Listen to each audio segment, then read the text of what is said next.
नमस्कार, आप देख रहे हैं न्यूज नेशन में हूं पिनाज त्यागी। हमारी खास पेशकश में बात करेंगे उस शख्सियत की जिनकी पहचान उनकी आवाज है। सुरों की महफिल में जब जब भी वो आवाज गूंजती है तो साज भी उसका साथ देना अपनी किस्मत समझते हैं। उस आवाज के साथ संगीत के सुर हम शक्ल बन जाते हैं और तब जो तस्वीर बनती है उसे कहते हैं मोहम्मद रफी।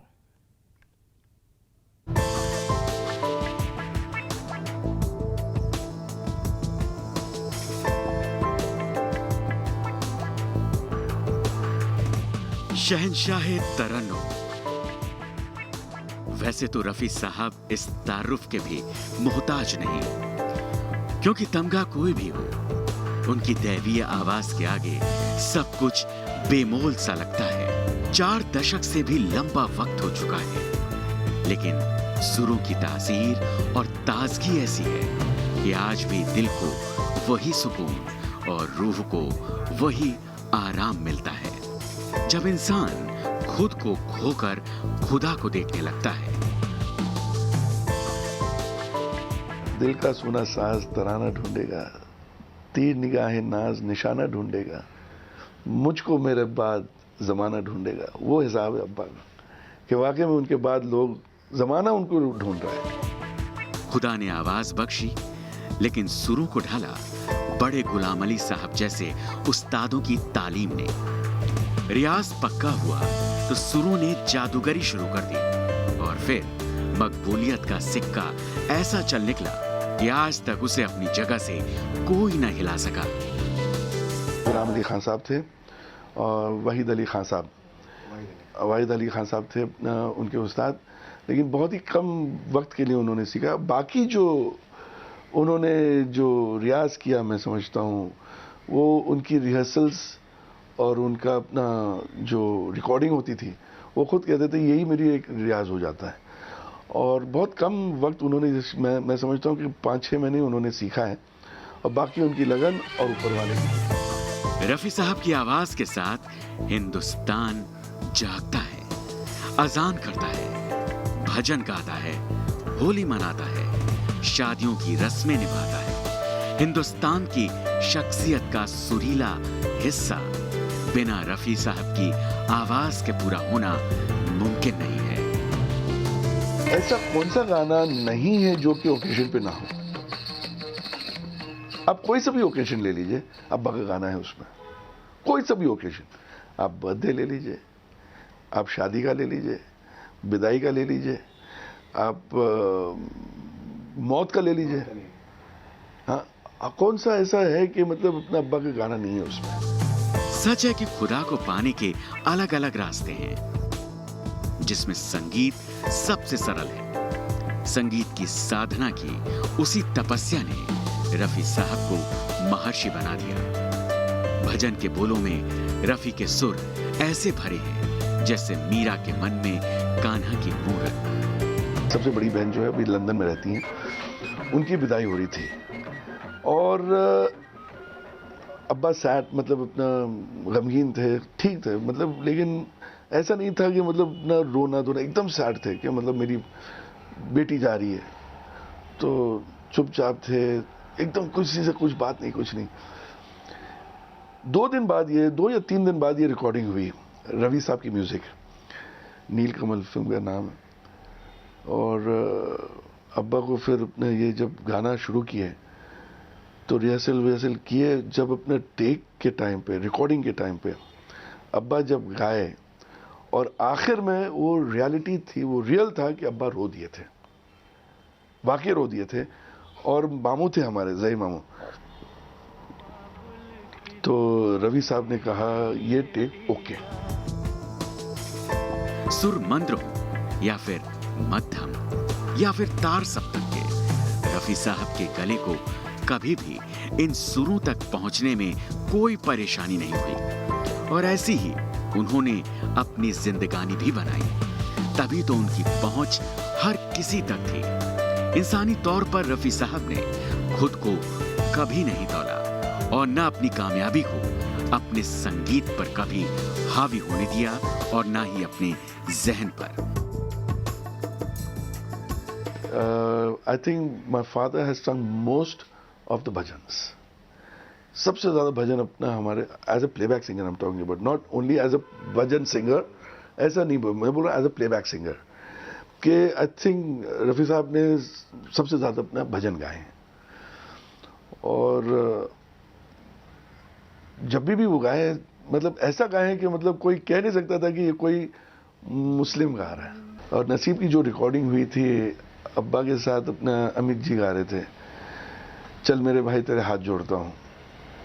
तो ये रिकॉर्डिंग जब हुई थी तो अब्बा वॉज वेरी एक्साइटेड, बहुत एक्साइटेड थे। गाना वाना जब सब हो गया, जब वो घर पे आए तो सबको बुलाया, बच्चों को बोला इधर आओ इधर इधर आओ। आज सबको पता है मैंने गाना किसके साथ गाया? अमिताभ बच्चन के साथ। संगीत में उस्ताद पानी की तरह होता है, जिस भी रंग को पानी में घोलो पानी उस जैसा दिखता है। लेकिन पानी कभी अपनी तासीर नहीं खोता, और एक बार रंग घुल गया तो पानी के रंग को अलग करना मुमकिन नहीं होता। अब्बा वॉज वेरी फेमस, और इतना मतलब कि अपना he himself did not know, उनको खुद को ये नहीं पता था कि वो कितने बड़े इंसान थे, मतलब गायक थे, सॉरी इंसान तो थे ही थे, कितने बड़े गायक थे। लेकिन फिर भी अपने he was a fan of Amitabh Bachchan. फिल्में शरीर थी तो उनको आत्मा दी रफी साहब ने अपनी आवाज से, और वो फिर जिंदा हो गई। लेकिन उन्हीं फिल्मों को देखने का कोई खास शौक कभी रफी साहब को न रहा। अब्बा को कभी ऐसा महसूस सामने वाले को नहीं होने दिए उन्होंने कि मतलब मैं इसके साथ कंफर्टेबल हूं या इनके साथ। वो हर म्यूजिक डायरेक्टर को अपना उस्ताद मानते थे। अब्बा खुद कहते थे कि मतलब क्यों, क्योंकि हर म्यूजिक डायरेक्टर, वो भले वो छोटा हो या बड़ा, वो गाना मुझे सिखाता है, और जो सिखाने वाला है वो टीचर होता है, तो वो उस्ताद होता है। तो उसको हर कोई इंसान को वो जो भी गाना उनको बताता था तो वो उनको उस्ताद मानते थे। फिल्मों में जो अदायगी अभिनेता अपने डांस, ड्रामा, अभिनय से करते, रफी साहब वही अदायगी अपने सुरों के जरिए करते। आंख बंद कर रफी साहब के किसी भी जॉनर के गाने आप सुन लीजिए, वो सारे के सारे आपको किसी ओपेरा से बढ़कर ही मिलेंगे। गानों में गानों की अदायगी, सुरों का लगाव, शब्दों की छुअन, सांसों की कमक, पूरी कहानी तस्वीरों में समझा जाती है। फिल्म बहुत कम देखते थे, कम मतलब कि ना साल में एक देख लिए तो देख लिए, उनका ऐसा था। वरना फिल्म का इतना शौक नहीं था कि वो फिल्म जाके देखें। हाँ, किसी ने कह दिया कि रफी साहब ये जाके देखना, आपको ये करना है, वो तो कभी कभी चुपचाप अपने चले जाते थे। लेकिन उनके साथ जाना भी अपने एक हमारे लिए अपना मतलब समझ लीजिए कि ना के बराबर। बोले क्यों? लोग बोलते थे क्यों यार अपने अब्बा के साथ जा रहे? तो बोले क्या कि पिक्चर शुरू होने के टाइम पे जाते थे, शुरू होने के 5-10 मिनट के बाद जाते थे, और ख़त्म होने से 10 मिनट पहले निकल जाते थे। तो क्या ऐसा होता था, क्योंकि उस टाइम पे, उस ज़माने में ऐसा होता था कि मतलब लोग पिक्चर कम अपने एक्टर को ज़्यादा देखते थे, या कोई भी आर्टिस्ट को ज़्यादा देखते थे। रफी साहब के उस्ताद बड़े गुलाम अली साहब कहा करते थे कि संगीत तो हवा का खेल है, जो केवल खुदा के करम से ही सधता है। रफी साहब ने ताउम्र इस सबक को याद रखा। गाना किसी का भी होता था तो उनको बताया जाता था कि ये गाना पिक्चराइजेशन हो रहा है शम्मी अंकल के ऊपर, या राजेंद्र अंकल के ऊपर, या धर्म अंकल के ऊपर, मतलब इनके ऊपर अपना सब गाना पिक्चराइजेशन होने वाला है। तो भी अब आप हिसाब से आप देख लीजिए, या तो दिलीप अंकल के ऊपर, उनका तो काफ़ी ताल्लुकात अच्छे थे। ताल्लुकात तो खैर सबके साथ थे, अब्बा के तो बहुत अच्छे थे। तो उनका ऐसा था कि खुद कहते थे अब्बा कि ये मैं कुछ नहीं हूँ, ये मेरी कुदरत की देन है, ये ऊपर वाले ने जो देन दिया है मुझे, वो पता नहीं एक ऑटोमेटिकली आ जाती थी, वो मैं नहीं कर रहा हूँ। उस आवाज को सुनते सुनते हर एक रात सुहानी हो जाती है, जो तारों की छांव में कटती रहती है। लेकिन उस महफिल में तलाश तो एक अपने की होती है, जो शायद कभी पूरी नहीं होती। और वो कहते थे कि मतलब कि मुझे अभी कभी अपनी रिकॉर्डिंग होती थी तो कोई कहता था कि वाह रफी साहब आपने बहुत अच्छा गाना गाया, मजा आ गया, तो इशारे से बोलते थे बस इतना बोल देते कि मैं नहीं, मैं कुछ नहीं हूं, ये ऊपर वाले की देन है। वक्त का काम है बीत जाना, लेकिन गुजरे जमाने की सतह पर जो यादों की छाप रह जाती है वो हमेशा बताती है कि उस आवाज की ताजगी, तासीर सदा के लिए है, जिसे भुलाने का ख्याल भी मन में उठना मुमकिन नहीं है।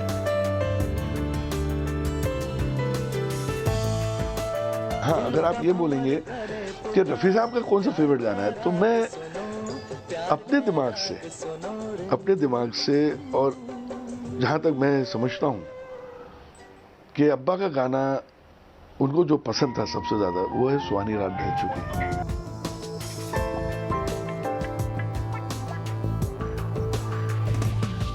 तुम मुझे क्यों भुला ना पाओगे, जब कभी भी सुनोगे गीत मेरे, संग संग मेरे साथ गाओगे।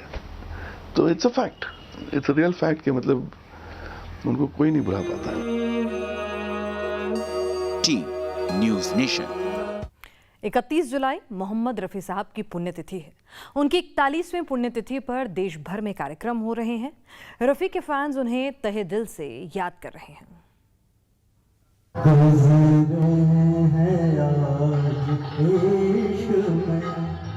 मखमली आवाज का जादूगर, सुरों का बेताज बादशाह, न तुझसा फनकार तेरे बाद आया, मोहम्मद रफी तू बहुत याद आया।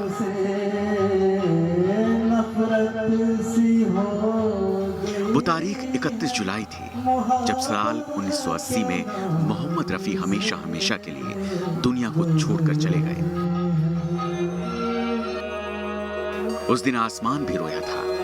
मोहम्मद रफी की 41वीं पुण्यतिथि है। 41 साल कम नहीं होते, लेकिन इतने वक्त बाद भी मोहम्मद रफी का क्रेज कायम है, उनका जादू बरकरार है। पुण्यतिथि के मौके पर फैंस उनको श्रद्धांजलि दे रहे हैं। अहमदाबाद में रफी साहब का अनोखा मंदिर है, जहां पर उनकी दुर्लभ तस्वीरों के साथ, उनकी रिकॉर्डिंग्स के साथ, उनकी यादों का कलेक्शन सहेज कर रखा गया है। और आज मोहम्मद रफ़ी साहब की पुण्यतिथि है। इस वक्त हम अहमदाबाद में मौजूद है। अहमदाबाद इसलिए मोहम्मद रफ़ी के साथ कनेक्टेड है क्योंकि मोहम्मद रफ़ी साहब का सबसे पहला मंदिर यहाँ पर है। यहाँ पर आपको मोहम्मद रफ़ी साहब की हर चीज़ मिलेगी, लेकिन सबसे अनोखी और सबसे बेहतरीन चीज़ ये है, ये जो घड़ी, ये घड़ी उसी वक्त रुकी हुई थी जब मोहम्मद रफ़ी साहब को जन्नत नसीब हुई। और उसके बाद यहाँ पर उनकी सारी तस्वीरें, उनकी सारी यादें, ये देखिए यहाँ पर एक चद्दर है जिस पर रफ़ी साहब के बेहतरीन नगमे लिखे हुए हैं। साथ में रफ़ी साहब की टाई, रफ़ी साहब का बटवा, रफ़ी साहब का चश्मा, हर चीज़। मोहम्मद रफी के गीतों की खासियत ये है कि वो सदाबहार हैं, हर उम्र के लोगों को वो भाते हैं। गीतों के जरिए मोहम्मद रफी के फैंस उन्हें श्रद्धांजलि दे रहे हैं।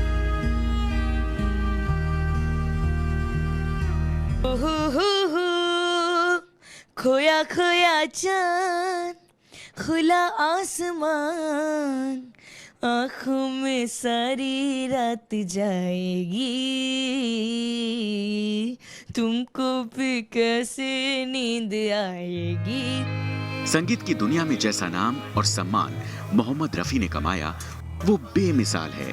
रफी साहब ने अपने करियर में करीब 25,000 से अधिक गाने गाए थे, जो अपने आप में एक रिकॉर्ड है। उनका फैन क्लब भी अपने आप में खास है, चाहे पंजाब में उनका जन्म स्थान हो या फिर देश के बड़े बड़े शहर, हर जगह मोहम्मद रफी को याद किया जा रहा है। सिर्फ रफी साहब ही एक ऐसे प्लेबैक सिंगर रहे हैं जिनकी याद में पूरी दुनिया में सबसे ज्यादा प्रोग्राम्स आयोजन किए जाते हैं। और जिस स्थान पर मैं इस समय मौजूद हूं, कोटला सुल्तान सिंह वो गांव का नाम है, और जहां पर के रफी साहब का जन्म हुआ था। और आप देख सकते हैं कि इस स्थान पर इसी तरह से सिंगर्स आते हैं और आकर रफी साहब का आशीर्वाद लेकर, इस स्थान की वाइब्रेशंस लेकर वापस लौटते हैं। मोहम्मद रफी की आवाज के बिना हिंदी फिल्म संगीत की कल्पना मुश्किल है। 1980 में रफी साहब अल्लाह को प्यारे हो गए, लेकिन उनकी याद उनके हर चाहने वाले के दिलों में जिंदा है। हमारी इस खास पेशकश में फिलहाल के लिए इतना ही। देश और दुनिया की तमाम अहम खबरों के लिए आप देखते रहिए न्यूज़ नेशन।